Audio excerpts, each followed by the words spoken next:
So today we have a beautiful panel of guests. I'd like to welcome Ruth Strasberg, and she is one of TSIBA's graduates, so we're fortunate to have her here today, and has done really well in the investment world. She works for Prowess as an operations investment manager, and she's also does a lot of beautiful things in her community around investments and savings. And I remember her telling us about 1 minute with Ruth, and maybe we'll hear more about that. Yes. Then we have Alicia Davids, who is the CEO of ACISA Academy. Alicia, you've done wonderful work with TSIBA and helping our students grow in terms of the investment management administration program that we run with ACISA. So thank you for driving that and for your passion and for really understanding our students and helping them find their place in the world of work. Alicia. And then we have Chloe van Biljon, and we're very fortunate to have her at the last minute. Unfortunately, our other panelists couldn't make it at the last minute today, and Chloe is one of our senior faculty and lecturers and has a beautiful story to share with us today too. So let's get started. I'm going to ask you each a question, and let's see how the conversation goes. Please feel free to interrupt or add a point. Ruth, I'm going to start with you. So what are some of the challenges that you faced in a leadership position, coming in as a new graduate and coming into the world of work, and how did you overcome them? Thank you so much, Gia. Coming also from the Cape Flats and from a public school, there's certain skills that one does not know that you need to acquire to enter the industry. And I remember starting being in this new environment, first graduate of my family. There's things that I needed to learn from scratch, basically. And then one of the major of the obstacles, or what I struggled with, was confidence and self-esteem. So I needed to learn how to grow my confidence, how to be confident, and how I overcame that was through asking people, people that I've seen that made a difference, people that made it in the community or in the industry. And I would approach these people to ask them, what did they do differently? How can I improve on my speech, on my conduct, how I should be as an individual, as a young lady a few years ago. And also, I also bought books to help me. I've been following T.D. Jakes in terms of public speaking. I've been also following various Leslie Brown, Tyler Perry, to learn how to speak confidently, and not only speak confidently, also how to translate your work in a confident manner. And that has been my journey. And it's been challenging because, say, when approaching people, you don't know their response. But then I took a risk, and through taking this risk, I was able to overcome my fears and also progress in that sense. So that has been fruitful for me. Thank you. Alicia, following on that topic, would you like to share some challenges as a woman in a leadership position? Sure. So my leadership journey began quite a number of years ago. And in fact, I was an entrepreneur. In 2002, I started my own business, and I worked as an independent educational consultant. And it was quite challenging to be sort of alone in this journey. I started my career as a teacher, so I was a high school teacher. For a number of years, I decided to leave the education profession, had a little bit of a detour, and then realized, oh my goodness, I think that was my calling. And I then started to work on my own. So what was a challenge was being alone. And I think, as Ruth says as well, confidence. I literally had to just pluck up the courage to pick up the phone and tell people, this is who I am, this is what I do, and this is what I can offer. Are you interested in doing business with me? And what I remember was, I started out my little office in the back of my house. It was just down the passage. And I decided I would never go and sit in my office in my gown and slippers. I put on my heels, I put on my lipstick, I walked down the passage to my office, and I picked up the phone. So, you know, that is how I started out. And then further down the line, of course, my children were a little bit young. They were young at the time. And I think juggling, you know, being a mom, being a wife, being a daughter, sister, everything, you know, being a businesswoman, you want to do it all. I'm that kind of person. I know when I gave birth to my first child, I wanted to do it all. But I had to learn to tap into a support network. And so for me, that's really important, especially for women. In investments today, they say there's a lack of women, you know, who are building their careers. So we want to find out what's stopping you as a woman. So we find that when women start having children, they sort of stunt their career a little bit, they stop. And I want to encourage women today to say, you know, what I've learned is to ask for help. When I was earlier on, a couple of years ago, I decided I was in business, my children were young, and I decided to resume some studies. So I was doing some postgrad studies, and I thought, how am I going to do this? And I had a chat with my husband, and he said, go for it, I'll support you. But I knew that he would be limited as well. So I spoke to my mom, and I said, Mom, would you help? And I spoke to my, you know, another parent at the school and said, would you help? And so just building that network around, a network of care to ensure that my children were taken care of, they were picked up at school, etc. Putting those things in place were really important. I think the list can go on and on, but those are the things that I would say, you know, I really had to step out of maybe my comfort zone and ask for help and delegate and so forth. Very true. Thanks, Alicia. Yeah, I think that resonates with me as a mother trying to work and run a business and be a mom. Yes. And I think it's really important also to role model that you're working and that you're doing something for yourself and for other people. But absolutely, I think it's something about a woman's way of leading that does bring a community together. And it's important for us to use that skill of networking and relationships to bring people together in a space and feel that you can have a community to help you and walk that road. So absolutely. Chloe, tell us a little bit about your story and how you got to where you are, and in light of, you know, now working with women and students. Sure. How far back to go?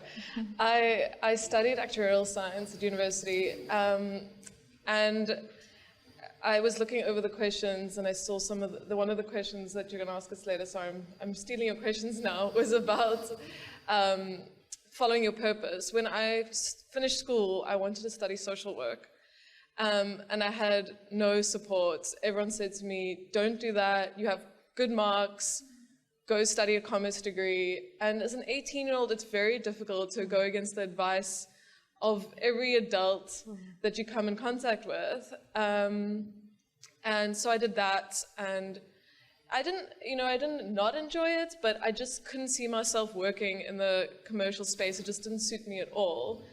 And I slowly moved away from that, studied development economics after that to try and get into something that was more related to people, where I wanted to be. And I worked as a researcher in development economics for a while, which was closer to feeling like I was on the ground with people. Development economics, the kind of projects I worked on was projects on empowering women, which were incredible. But as a researcher, I still felt too disconnected from the women that I was working with. Or, you know, the researcher sits behind the computer screen with the information rather than with people. And we did a couple of workshops where we taught people about the research that we'd done. And I loved the workshops, absolutely loved teaching and actually being with people. So that's how I finally realized what I really wanted to do was teach. And in that way, it's not quite the social worker I hoped at 18 that I'd be, but at least I'm working with people directly, supporting them. And sometimes as a teacher, you do a little bit of a social work role with your students. So yeah, that's how, and I was so lucky to find TSIBA to take me in to be a teacher here. So that's how I ended up here.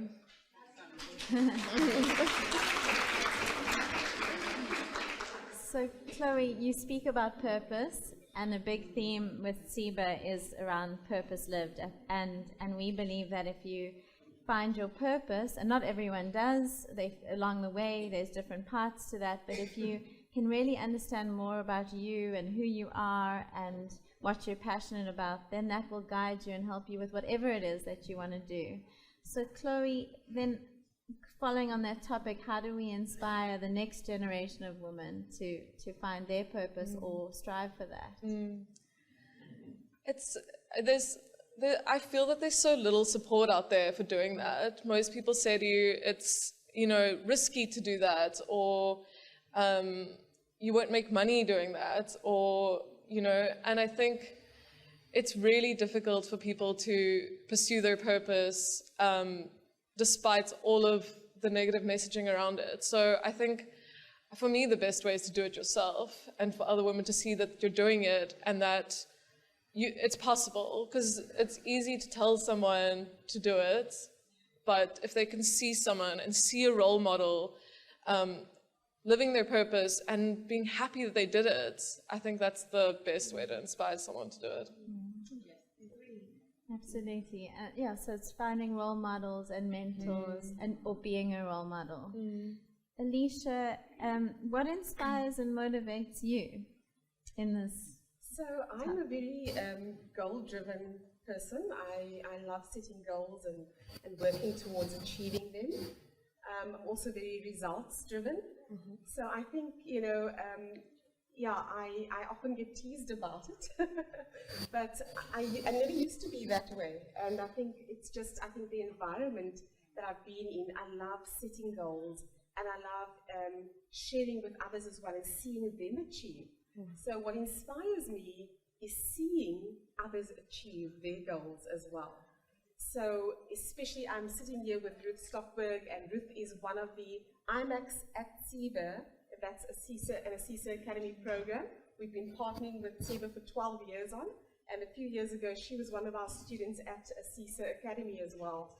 So it is wonderful to just see a young woman achieving. And so that's what I do.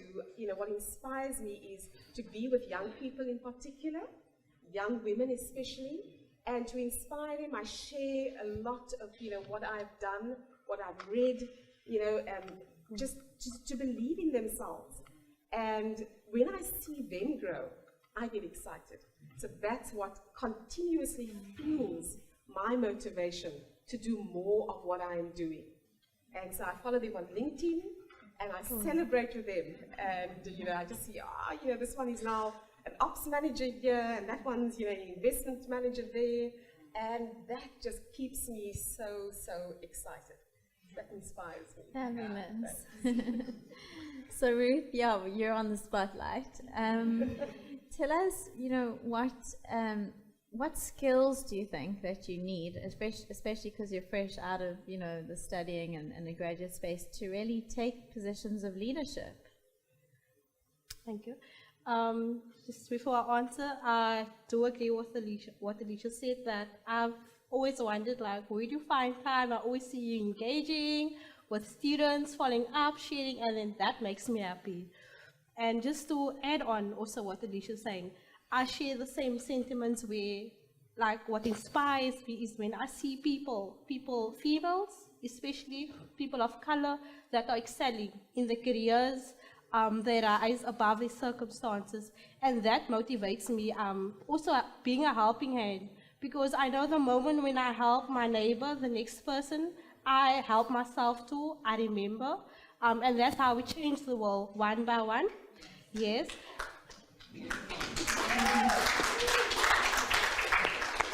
And I think that has always motivated me and kept me grounded to push more, to find out what are they doing. I think when you have a connection with someone that that is from the same background, it makes things possible for the next person to dream big, to dream out of where the current state is.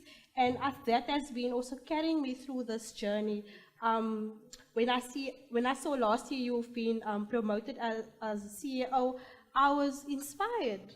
I was like, yes, for female, yes, for being colored as well. So then that tells me that it's possible that I too can be in that role one day. So that is what keeps me motivated. And then the skills that I feel that one requires, I have a list of skills. And one skill that I took with me that I learned here was resilience. I did not know what it meant. The first time when I heard it was back in 2014. I had to research. And for those who do not know, it's the ability to bounce back after you have fallen. And through life, right, we're living life, which means we face adversity as well. And being resilient teaches one that even though things are not going your way, that the moment you fall and the moment you bounce back, that you give yourself a second chance to try and achieve that what you have set your mind to achieve. And then with resilience, there's discipline. You know you have a goal that you have set. I always tell the people that I engage with, I have realistic goals in the sense of your goal for the week, goal for the next 3 months, goal for the next 6 months, the end of the year, 3 years from now, 5 years from now. And that's what I learned from the mentors that I have, that to have a structure in place so that you can envision and visualize what your future would look like, and then channel your way through. Once it's visually presented, you know something is keeping you accountable. So then, therefore, it pushes you to, even though you don't feel like doing something, you know you have to do it because you need to move from point A to point B. Right?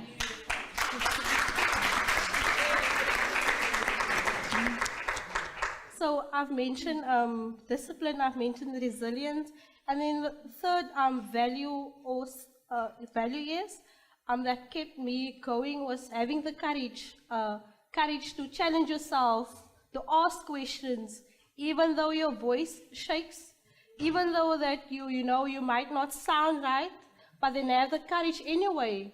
The biggest regret I think one will have is not knowing. We make assumptions, but ask rather. What if that person says yes? Like, what if it's a yes and not a no? Yes. You like. So that always try. I know sometimes we feel intimidated by people. We feel intimidated by circumstance or what it may be. But ask anyway. Rather know for sure that you received a no or a yes, so that you know at least that you have tried, right? And then perseverance. We need to persevere. Things are not going always our way. But then, what is the end goal in mind? Do you see yourself 5 years from now? Do you see yourself in that way, like Alicia mentioned earlier on, like when she was working, right? Down her wall. Doesn't matter the environment. But then she prepared herself mentally that she's in an office space. Like you need to look the part as well, so that you're telling your body, you're telling your mind that you're serious about this. And then that somehow encourages your actions.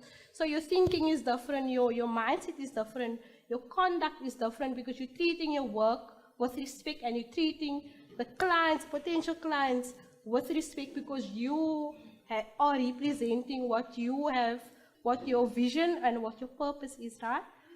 And then I've mentioned resilience, courage, discipline, perseverance, and then having the faith, to end off having the faith.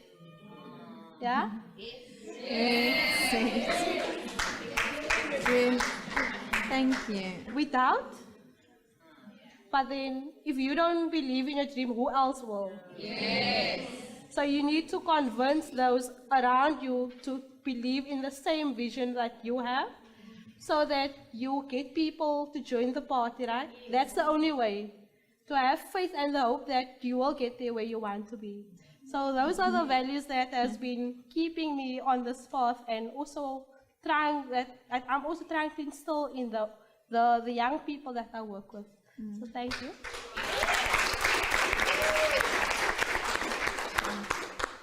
I think she's answered all our questions.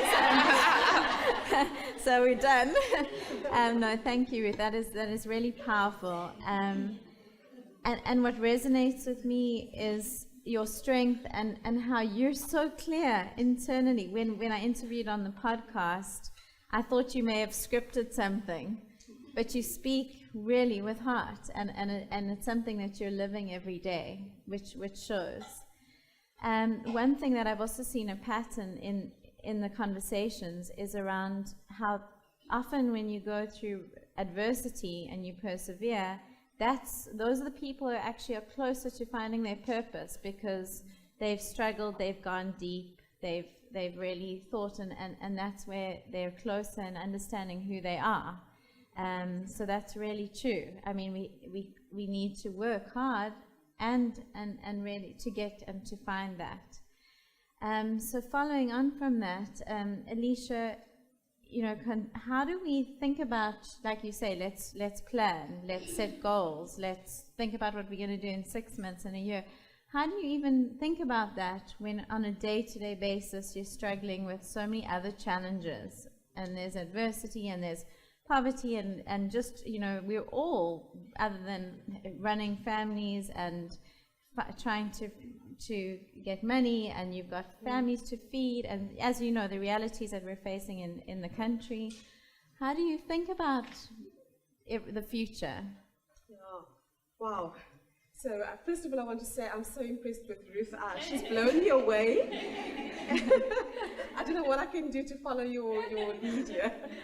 But yeah, thanks for the question. I think we are often overwhelmed with everything that is going on. It is just too much for us sometimes, isn't it? And for me, I've been in situations where I've felt like that. And what works for me is just to try and focus and be still, and to take time out in the day, whether it is in the evenings, whether it is in the mornings, or whether it's over the weekend, to just take time and sort of pull back and say, let me think. So for me, thinking time, especially as a leader, thinking time is really important. It's a funny thing, isn't it? You don't think that that's, how do you make time to just sit and think? But you really do. And so for me, over weekends, walks in nature, that helps me a lot to try and just center myself. It could be a mini hike, entry level, okay? Entry level hikes, but just to get out in nature, to do a bit of exercise, to do a bit of prayer, meditation, quietness, thinking. I do that, and that helps me. There was a time many years ago when I got involved with a certain community organization, working with children who were sexually abused. And this was in that interim space between leaving teaching and then, pursuing my career further. And I volunteered and did some work in schools, and I used to manage a crisis line over the weekends. And that completely overwhelmed me. I used to sob into my pillow at night. And I realized that just wasn't for me. As much as my heart was there, that wasn't for me to do. But I could support that work and the people who did it. So I stepped back from that, and I had to sort of refigure out, what is it that is my purpose? What is my calling? And one day I was sitting around a table. I served on a committee at my church, and the leader, or the chairman of this meeting we had, did a thing that really irritated me. He posed a question to all of us, and he pointed his finger at us, and he said, "What do you want?" And we said, "What do you mean for this, organization, for this committee?" He says, "Just answer the question. What do you want?" And I think I was very unsettled. But in that moment, I answered the question, with whatever came to mind. But going home, I was disturbed. I was disturbed for the reason that I said to myself, you don't know what you want. I had been following what other people had been sort of saying. Yes, you're good at this, do that. But I had to grapple with that question for myself to say, Alicia Davids, what do you want? And when I started grappling with that, I started sort of emerging like that butterfly, which is in the chrysalis, and it wriggles and wriggles and wriggles, and it has to have its own struggle to eventually emerge and those beautiful wings to spread. That's when I started realizing my purpose and my calling, my strengths and my gifts and my talents, and I started moving. So I think thinking time is really important, but you can't just think, can you? You've got to now start acting on those thoughts. You've got to say, okay, let me put structure. I think you mentioned structure. Let me put structure to it. Let me say, what do I do next? And a beautiful way of doing it is to maybe use this very simple thing called your wow, your now, and your how. Oh. So this was shared a couple of years ago, and I latched onto it. So if you sit and think, what is my wow? What is my vision? Where do I see myself? What would I love to do in my life? You look at your now. What are my current circumstances? And we have obstacles to overcome, some of us, right? To get to our wow.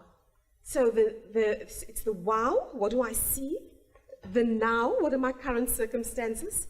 And the how. What is my action plan? How am I going to get from now to wow? And you look at what am I going to do? Who am I going to maybe bring onto my journey to help me achieve that dream? And so, I think to focus and to center yourself is one way to really get clarity as to how to manage in the throes of lots of things going on. We cannot do everything. There are many people who can do small things, and together we can achieve. John Maxwell says in his book, I think it's called The 17 Indisputable Laws of Teamwork, something to that effect. He says 1 is too small a number to achieve significance. And he makes examples of people who try to climb Mount Everest on their own without any help. And he says you can find their bodies littered on Mount Everest because they tried to achieve that popularity and say, I did it all by myself. Yeah. And we can't do everything. We can't achieve that great thing on our own. So I believe it's also to look at what others can do and to back them and support them whilst you pull in others to help you, support you, to achieve what you are dreaming of.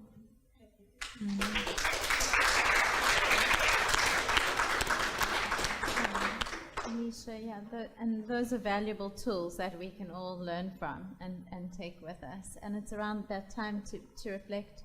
We use the words being mindful and sitting back, and also finding a little bit of a balance, which is often really hard, but to be able to just do some things that for yourself or with your family and to call on others. Absolutely.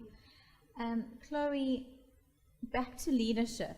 And the importance of that. And you are working with students, and you've, throughout your learnings, what are some of the values that you think a woman, or the skills that a woman brings to that space, and that we can really use and learn from? When I started here, I found that sometimes it was quite difficult, especially as a young woman, to command authority. It's quite, you don't get the automatic authority that someone that's older or men get. So I'm definitely still on this journey of figuring out how to claim that leadership space. But I think what I'm finding watching other women is that often the way that older people or men, or not always, of course, claim authority in a way that's quite commanding, whereas women often claim their authority in supportive ways, in soft ways, through listening, through connecting. So I think that's what I'm trying to do, and I think that's the important things that women bring to leadership is instead of this, I'm just going to lecture to you and tell you, I'm going to really listen to what you have to bring to the table, what you want to say, what you want to know, and then I'm going to lead you from that position. So I think that's what I'm finding, that the women that I respect as leaders, how they lead and how I hope to lead as well.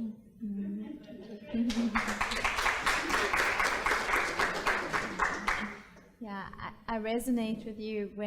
When we started TSIBA, I was 20 or 21, and I had to sit in front of a boardroom of men and try and motivate for what we were trying to do. That was a dream, that wasn't something tangible. And I think it is that. It's around, you have so much expertise and knowledge, and it's about being able to show that first, and to actually, that they can see you, understand and know what you're doing, and you're able to make it happen without trying to say, like, listen to me, I'm the strong, like, authoritarian leader. It's so it's actually, once you're engaging and you're in that conversation and you know what you're trying to achieve and are passionate and solid within you, then people will slowly come on board and understand that. But it's always been a challenge, when to show that you're strong and that you're clear about what you're trying to do when you're young and a woman, and often black or another race, and it's always that you're always trying to kind of prove yourself, which is a reality. But if you know inside that you've got that strength and that expertise to do it, then stand that ground. So yeah, I think we're coming to the end of the conversation, and I'd love to just go around to come to each of you to just give us something that you think you would like to leave us with, that inspires other women to find their purpose, to see the value in what they're trying to achieve, and a message to all of us. So Ruth, would you like to start? Yes, thank you. So being yourself, I had to learn that, especially entering into the industry for the first time, and being a quiet, introverted girl, I was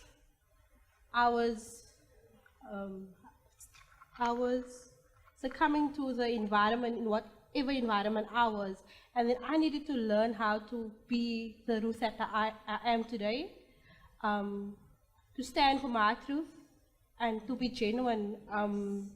In this industry, you need to be in a certain way, like upright, and I felt that the heart is being taken out. And through the few years that I've been working, I've been slowly working on that, to show that even though I'm too much, but this is me, the genuine Ruth, so that you are able to connect with me, regardless of race or gender, that to show that we are humans and we have lives as well, and that we should also care for each other, care in the sense of like respect, and be, like I've mentioned, be a helping hand. So then, like I mentioned, being your genuine self, regardless of the environment you are, you will attract those that are meant to be in your space, in your circle. You'd only find that if you are yourself, because if I'm, for example, with Alicia, and Alicia's a certain way, I'll then pretend to be the person that I'm not for her to like me, but then it's a job. Remember? It's hard work to maintain that act, but then who wants to do that if you can be yourself, right?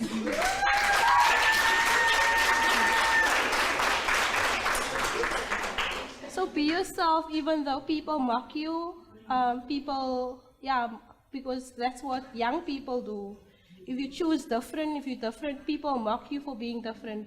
So be yourself regardless what others say, what others think of you, as long as you know that you are living your truth regardless and being brave because of that, yeah? And then the sky is the limit, so is death the limit, right? So what I mean by that is that don't sell yourself short.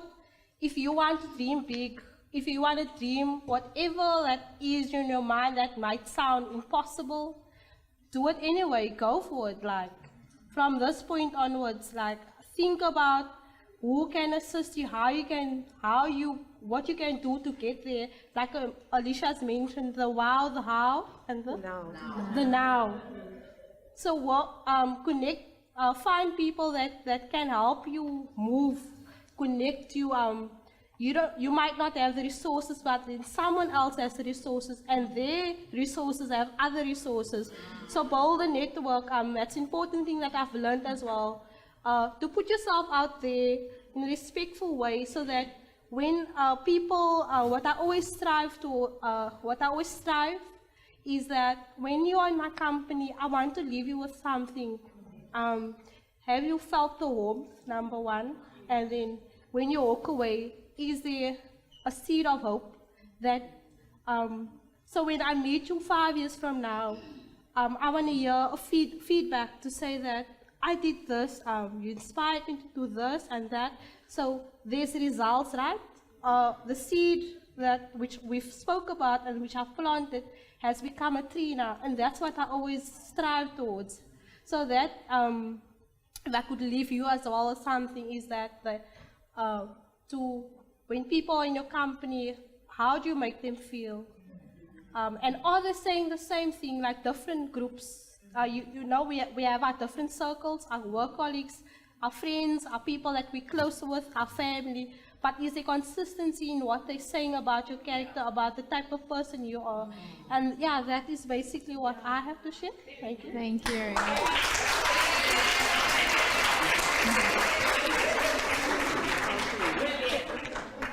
So Alicia added to that. Yes, she's a hard act to follow, eh? And maybe also just thinking about, in this purpose lived, what do you wish you in this younger generation knew earlier on? Yes, sure. Yeah. Yeah, that's a good question. Wow. So what would I have liked to have known when I was your age, some of the young people here? I think, what I would have loved to have known is that failure is not final. Yes. And my failures do not define me. Yes. They are temporary. And if it's as simple as my example way back when I was 18, I had to do my driver's license test 3 times till I passed. I did 5. But I loved what my mum said. So she instilled something in me, that resilience you spoke about, believing in yourself. She said to me, my girl, if you fail, just go right back in that office before you come home and make the next appointment. Yes. Which I did. And so there already I was encouraged that if I were to fail, someone would support me, someone would believe in me and say, it's okay, just get right back up and try again. So that's what I would have liked to have known, because sometimes we can be so hard on ourselves, and sometimes we beat ourselves up and we just don't stop. We get stuck there. And to become unstuck, we need to believe in ourselves. So I'll leave there a couple of C's that seems to have come up. Confidence. You've got to have confidence. You've got to believe in yourself. You've got to know your worth. Don't let someone else tell you what your worth is. You know what your worth is. In times of adversity, personal adversity I've had in my life, I have said to someone, I know my worth. You will not treat me the way you want. I know what I deserve. So don't let anyone treat you in a shoddy way. You should know you have limitless potential, and who you are is invaluable. You cannot put a price tag to who you are. Be confident in who you are. Have courage to do the scary things. But build your capability. There's going to be hard work you need to do. You might need to sit up at night when everyone else is fast asleep. That's the sacrifice you've got to make to build your capability. Build your internal resources. Know who you are. And in that way, you build your character so that you live your truth, as Ruth says. People know what you see is what you get. This is who I am. I'm a collaborator. I want to work with you. I want to build other women. I'm not here to fight with other women. I'm not here to step on other women to get what I want. I'm here to work with them. So build your confidence, have courage, build your character and your internal resources that is what I leave you with. Thank you.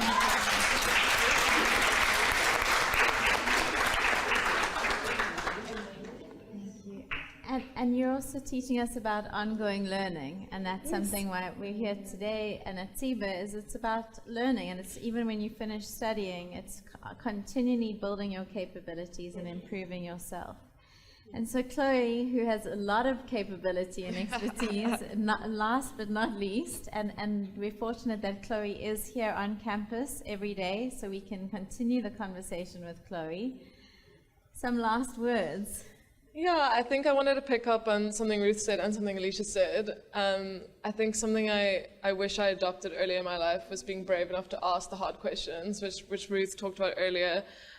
Sometimes we have such a fear of looking stupid or not knowing or making someone's going to think that you don't know what's going on. And actually, I found that when you're brave enough to say, I don't know this, I don't know everything. I'm not stupid, but I don't know everything. People respect you for it. They don't assume, they actually are impressed that you're brave enough to ask the questions and asking the hard questions of yourself that Alicia spoke about. Asking yourself difficult questions is one of the bravest things to do. Asking yourself, what do I really want? How am I really doing? Am I happy with the person that I am? Am I happy with how I'm treating other people? Things that you need to ask yourself. And the other thing that Alicia spoke about that I really wish I knew when I was younger is the importance of support and community.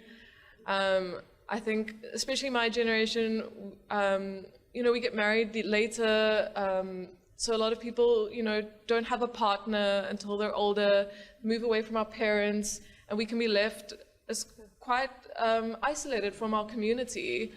So I think building your community around you and really, building a family, even, that with your friends or other people, so that you have real support and support people and ask for support. Don't be scared to ask for help. So I think those are the things that I wish I knew when I was younger.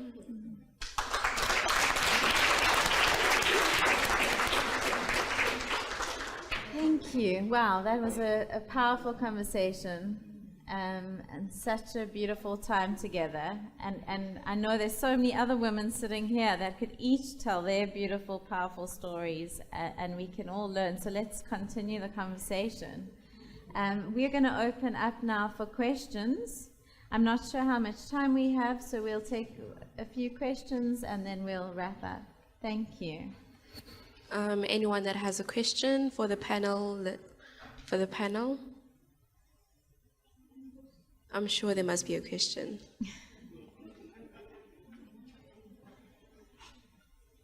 Hi, it's not so much a question, but it's just something that I want to appreciate in the four of you. Alongside the confidence, what I see the four of you displaying so strongly is actually humility. And the connection between confidence and humility together, I think, is so strong and so powerful, particularly as women leaders. So I just want to applaud the four of you for leading in such a beautiful way. Thank you.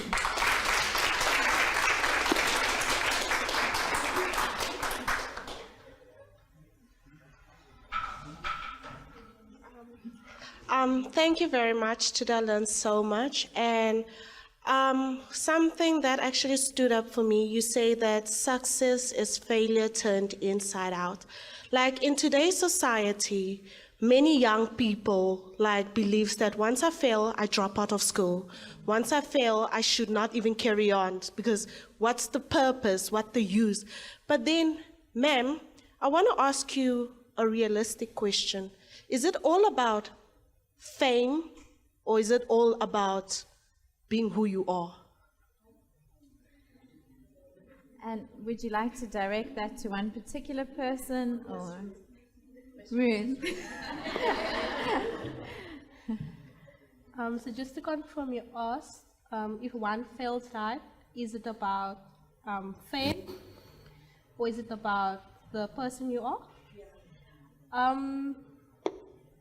So realistically, if we go back to the townships, the communities, right? We know our daily lives are. And then, so there are certain stigmas that we find in the communities as well, in the townships, that it's either you drop out and it seems cool, you know, just everyone's doing it, working to earn a salary, to look the part, you know, dress up and wear expensive clothes, or it is also pressure, pressure in the sense of internal pressure and outside pressure.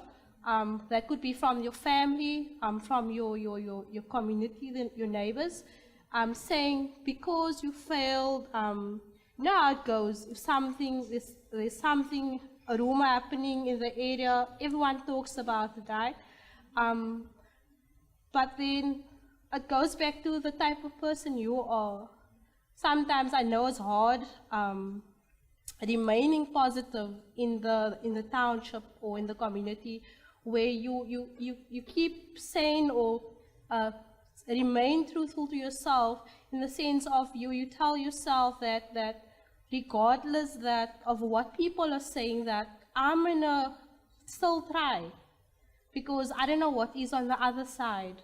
But then it takes really guts to do that, and then it also takes courage, as I mentioned, and then also faith to remain true to yourself. On the other hand, what I've observed living in the community, that sometimes people are not strong enough to overcome these obstacles, and they succumb to what they see every day. So it becomes a norm, living a certain way, behaving a certain way. So then you as an individual can decide, if I want to be like everyone else that I see in my area, in my community, or am I going to continue on this path that I've set for myself, the future that I've set for myself? So it goes back to you. And then you'd find there is one person that has the faith to help you. I remember when I was on high school, I didn't think studying is possible, if I should be honest. But the moment when there were like the ladies, you know, in the community that spoke a positive word, and my educators that believed in my capability, and that made me believe and make it possible to work hard in school, number one, and to change for the better. And then from that point, it started in high school, where I decided I'm not going to be what I see around me. I'm not going to succumb to my environment. There's drug abuse, there's teenage pregnancy, there's gangsters. There's so many, there's school dropouts, there's people working in the area. So you decide from that point what you want your future to look like. And then from that faith that someone that supported you, you carry that faith, and that will take you through wherever you want you to end up there. Beautiful.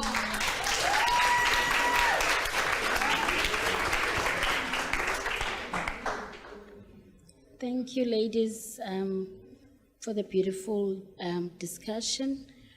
I'm going to ask you again, Ruth. I think you've partly covered me, but I just want you to give us a scenario of Ruth here at TSIBA, and how did you overcome the many challenges? I know all of us, even the hardcore criminal, once had a dream. So, and you would have challenges. So if you can just give us a picture of how did you overcome one of the biggest challenges that you faced at the time when you were a student here.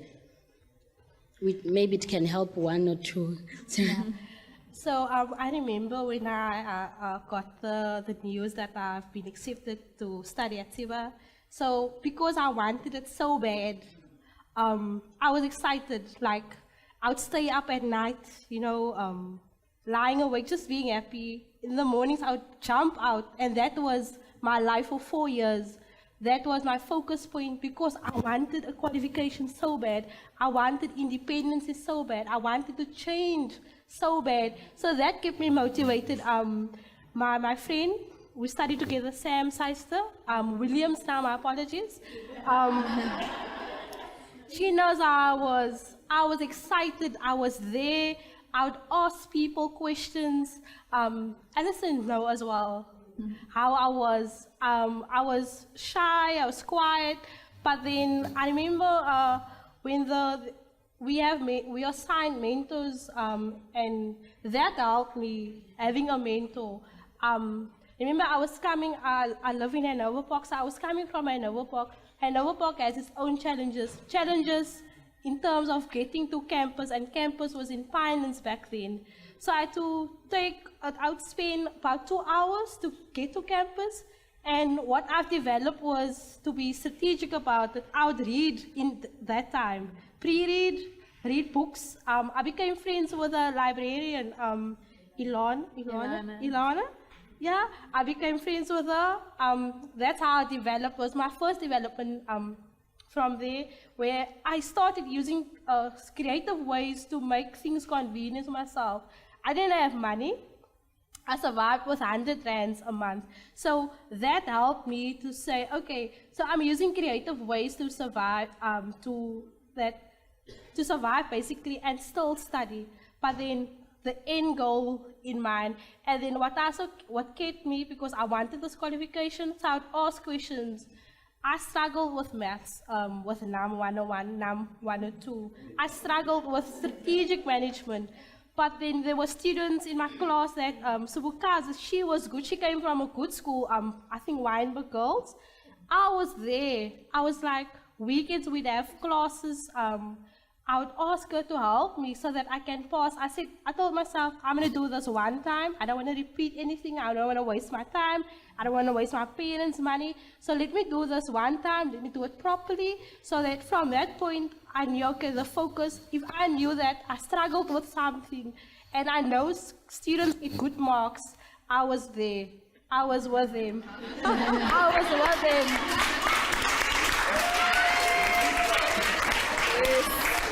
Yeah. So Ruth, yeah, that shows she was committed, she persevered, she was strategic as to who she hung out with. She worked hard, and she didn't give up, and that's really important. Yeah, I'm not sure how much time we have. I think we need to wrap up. We're going to take one more question. Thank you very much. It's not really a question, but rather a comment. First of all, I'd like to thank my manager for extending the invite. About 3 years ago, I left my job like Alicia, right? And I went on an academic and personal inquiry. So it's always amazing being in spaces like this. It's always just a reaffirmation also of dreams that are valid. So thank you very much.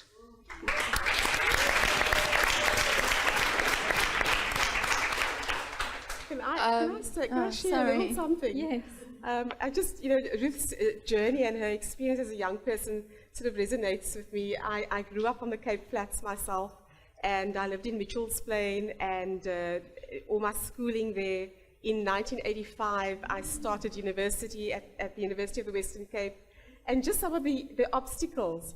We had to take a bus to get to the station, take a train to get to university, and we had to change stations in Bonteheuwel. And invariably, when we get there, there'd be no more trains. So you'd have to run for a bus. And when you get to the buses are full. So you're left with your thumb, and you got to hitchhike to campus. And that was my story as well. And I just think of those little stories of adversity and overcoming, but we were together. And I like the fact that you identified the people that you wanted to be together with. And we had to travel like this until we eventually managed to carpool. One of us would borrow our dad's car, and we'd carpool, and our dad would carpool with his, colleagues for a week, and then we'd swap over. And we would do that until eventually we got our own cars. And I remember one friend's car, you could actually see right through to the ground. There was a hole in the floor. And, we have all these funny stories, but those were years you had to be resilient. You had to know your why. You need to know your end goal. And, those are the things that I will never forget as well. We laugh about them today, but at the time they were not that funny. It was the struggle of another kind, right?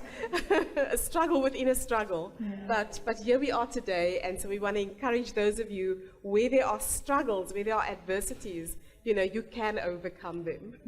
Thank you, Alicia.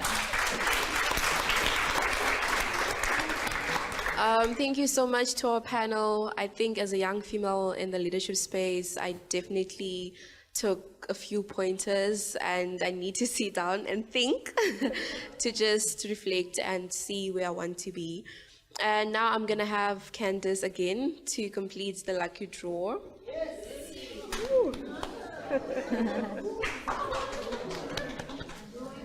Wow. Wow.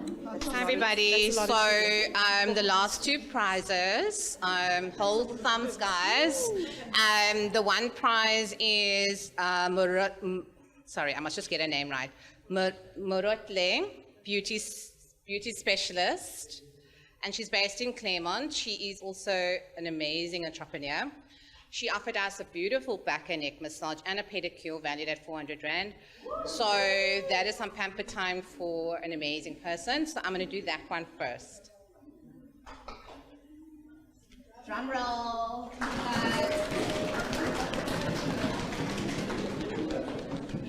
Okay.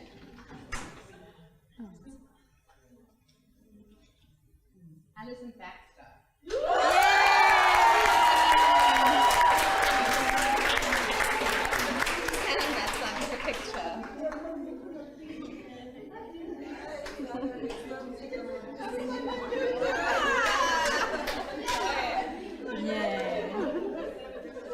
Okay, so this is a bumper prize, guys. This is huge.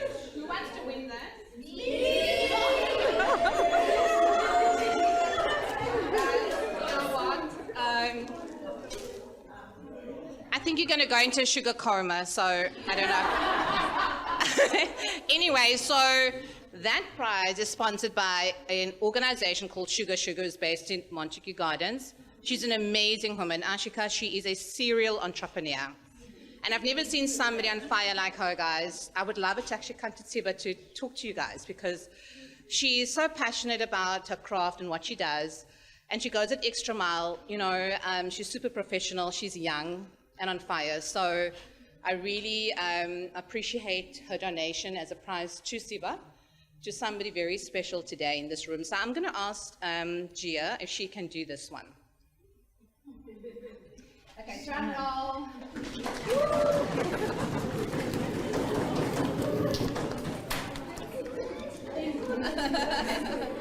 Okay, must I read it? S is Stephanie. Where's Stephanie? She's gone. Oh, okay, she's upstairs. She has to be here. Okay, we're gonna. She has to be here. Okay. She has to be here. Okay, we might have to give her a special little something. Okay. Sorry, that was Cabello.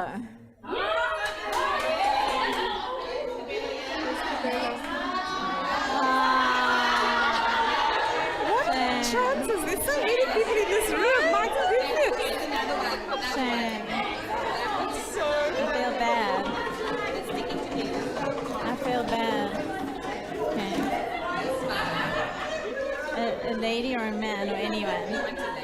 Yeah, because there was a. Okay. I don't see Liesel.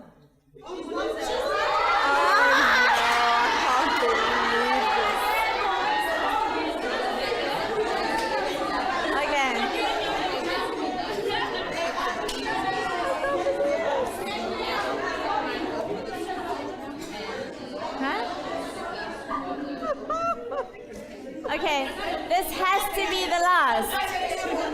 What do you say? Only orange.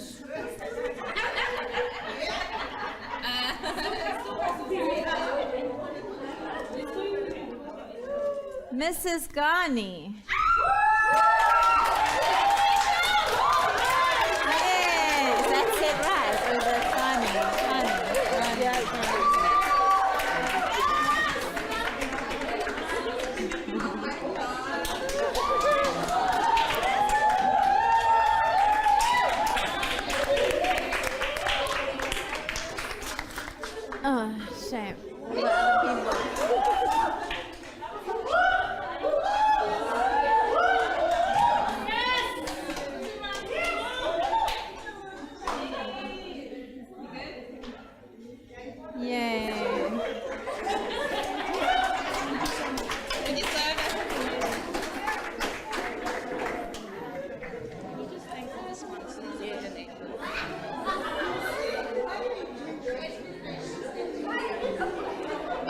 I just want to thank everyone. I just want to thank everyone that made this event a success, and I'm sure that we all learned something as women. So we want to thank everyone today, and also the sponsors, to be specific, and namely Sugar for making this a success, Eternal Child, Shizen, Moretlo Beauty Specialist, and McDonald's. So let us just give a round of applause as we thank our sponsors. So we have come to an end of our event, and we would want everyone to go to the annex for some brunch. So could the guests, for brunch and pampering, so could the guests and all the guests and our panelists, could they please leave first, and all the students at TSIBA leave last. So thank you, everyone, and yeah. Thank you. I'd also just like to say thank you to the organizers of the event, to Candace and the Unique team, and to our panelists for being with us today. So thank you.